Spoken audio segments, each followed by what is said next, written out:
ஸ்ட்ரெச்சிங்னால ஏதாவது பிரயோஜனம் உண்டா அப்படின்னு பார்த்தீங்கன்னா, ஏன்னா சில பேர் வந்து ஸ்ட்ரெச்சிங் பண்ணாமல் சூப்பராக பெனிஃபிட்ஸ் பார்க்குறாங்க. ஏன்னா சில பேர் வந்து ஸ்ட்ரெச்சிங் பண்ணியுமே இன்ஜர்ட் ஆகிறாங்க. BJSM அதாவது British journal of sports medicine, இவங்க வந்து 26,000 அத்லீட்ஸை வச்சு ஒரு ரிசர்ச் ஸ்டடி கண்டக்ட் பண்ணாங்க. இந்த ரிசர்ச் ஸ்டடி கன்க்ளூஷனில் என்ன கண்டுபிடிச்சாங்கன்னா, உறுதியாக சொல்ல முடியாது. இப்போது ஸ்ட்ரெச்சிங் பண்ணுறதுனால வந்து நம்ம இன்ஜுரியை அவாய்ட் பண்ணிடுவோம் அப்படின்னு நம்ம நினச்சிட்டு இருந்தோம் இல்லையா, அது வந்து கண்டிப்பாக கிடையாது அப்படின்னு ப்ரூவ் பண்ணிட்டாங்க. இன்ஃபேக்ட் இப்போ இருக்க ரிசர்ச் வந்து என்ன சொல்லுது அப்படின்னா, stretching is by in itself a workout. நம்ம என்ன நினச்சிட்டு இருந்தோம், ஒரு ஒர்க் அவுட் முடிச்சதுக்கப்புறம் ஸ்ட்ரெச்சிங்கை வந்து ரிகவரிக்கு யூஸ் பண்ணலாம் அப்படின்ட்டு.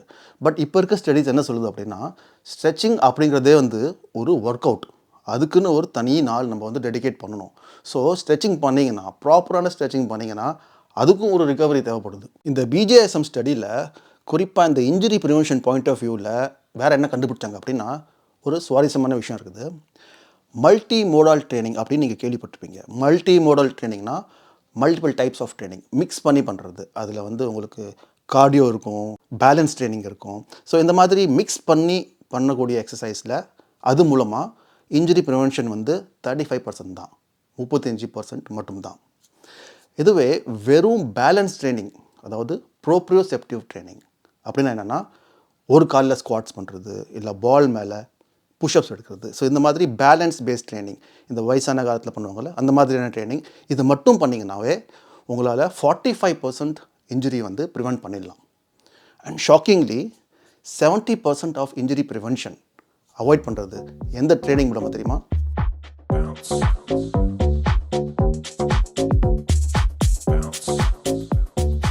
ஸ்ட்ரென்த் ட்ரைனிங் மூலமாக, அதாவது வெயிட் ட்ரைனிங் மூலமாக. பட் இதில் ஒரு சின்ன கேட்ச் இருக்குது. இந்த ஸ்ட்ரென்த் ட்ரைனிங் பண்ண குரூப் இருக்குது பார்த்தீங்களா, இவங்க வந்து ஸ்ட்ரென்த் ட்ரைனிங் பண்ணுறதுக்கு முன்னாடி வார்ம் அப்பும் பண்ணாங்க. அப்போ வார்ம் அப்னா ஸ்ட்ரெச்சிங் தானேன்னு நீங்கள் கேட்கலாம். Is warm up a stretching? ஸ்ட்ரெச்சிங்கை நம்ம வந்து ரெண்டாக பிரிச்சுக்கலாம், short stretch and long stretch. Short ஸ்ட்ரெச்னால் நம்ம வந்து அந்த ஸ்ட்ரெச் பொசிஷனை கொஞ்சம் நேரத்துக்கு தான் ஹோல்ட் பண்ணுவோம். ஃபார் எக்ஸாம்பிள் இந்த மாதிரி, அண்ட் இதை வந்து திரும்ப ரிப்பீட் பண்ணுவோம். So these are called short stretches.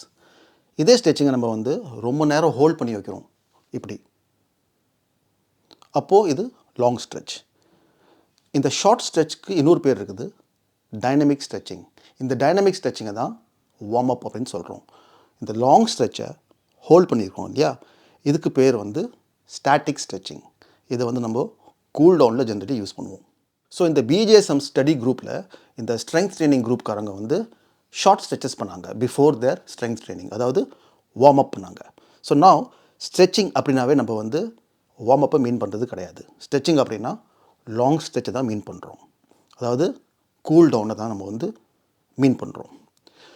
So stretching வந்து கூல் டவுனுக்கு மட்டும் தானா அப்படின்னு கேட்டிங்கன்னா அதுவும் கிடையாது. ஃபங்க்ஷனல் ட்ரைனிங் கேள்விப்பட்டிருப்பீங்கன்னு நினைக்கிறேன். Functional fitness is essentially your style of training that mimics everyday life activities. ஒரு சூட் கேஸ் தூக்குறதோ, ஒரு சிலிண்டரை தூக்கிக்கிட்டு கிச்சனில் ஃபிட் பண்ணுறதோ, சைக்கிளுக்கு பம்ப் அடிக்கிறதோ, ஸோ இந்த மாதிரி டே டு டே அடிக்கடி நம்ம வந்து டெய்லி பண்ணக்கூடிய ஆக்டிவிட்டீஸ், இதை வந்து பேஸ் பண்ணி இது அடிப்படையில் பண்ணக்கூடிய ட்ரைனிங் தான் வந்து functional training. So functional training தான் வந்து ஸ்ட்ரெச்சிங்கோட ஒரு எண்ட் கோல். இதை ஃபுல்லாக புரிஞ்சுக்கணுன்னா ஃப்ளெக்சிபிலிட்டி அண்ட் மொபிலிட்டி, இந்த ரெண்டு கான்செப்ட்ஸ் பற்றியும் தெரிஞ்சுக்கணும். Front double biceps, flex. ஃப்ளெக்ஸ்ன்னு பண்ணுறது நம்ம எதை? மசில்ஸை. போன்ஸை ஃப்ளெக்ஸ் பண்ணுறோமா? கிடையாது. ஸோ அதனால் ஃப்ளெக்சிபிலிட்டி அப்படின்னாவே அது வந்து ஒரு மசில் சம்மந்தப்பட்ட ஒரு விஷயம். மொபிலிட்டி அப்படின்னா மொபிலிட்டி, அதில் வந்து பி வருது, B for bone or joint. So mobility வந்து ஜாயிண்ட் சம்மந்தப்பட்ட, போன் சம்மந்தப்பட்ட ஒரு விஷயம். ஃபங்க்ஷனல் ட்ரைனிங், அதாவது day to day activities base பண்ணி அது மூலமாக பண்ணக்கூடிய ட்ரைனிங் வந்து நம்ம நல்லா பண்ணணும் அப்படின்னா அதில் பாடி மூமெண்ட் வந்து பர்ஃபெக்டாக இருக்கணும்.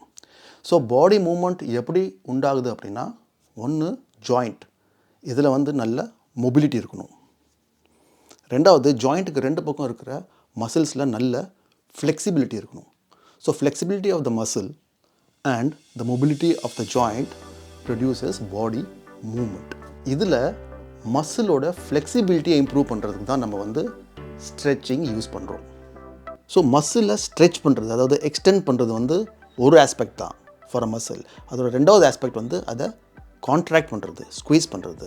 அதுக்கு நம்ம வந்து ஸ்ட்ரென்த் ட்ரைனிங் யூஸ் பண்ணுறோம். ஸோ ஒரு மசில் ஃபுல்லாக ஃப்ளெக்சிபிளாக இருக்கணும் அப்படின்னா ஸ்ட்ரெச்சிங் ப்ளஸ் ஸ்ட்ரென்த் ட்ரைனிங் இது ரெண்டும் பண்ணால் தான் நடக்கும். இதை தான் ஃப்ராங்க்சியன் வந்து ஒரே ஒர்க் அவுட்டில் எம்ஃபசைஸ் பண்ணுங்கள் அப்படின்னு சொல்கிறாரு. அதாவது 2 செட்ஸ்க்கு நடுவில் ரெஸ்ட் எடுக்கிறீங்க பார்த்தீங்களா, இந்த இன்ட்ரா செட் ரெஸ்ட் பீரியடில் நம்ம வந்து அந்த மசிலுக்கு நல்லா ஸ்ட்ரெச் கொடுக்கணும் அப்படின்னு சொல்கிறாரு. Well, because, it sort of extends your set. When you're doing a set, you're focused on contracting the muscle, but when you're stretching the muscle. So it sort of gives it a completion. And it keeps blood in the muscle too, which is the main thing. Right. You get a great pump stretching. Good.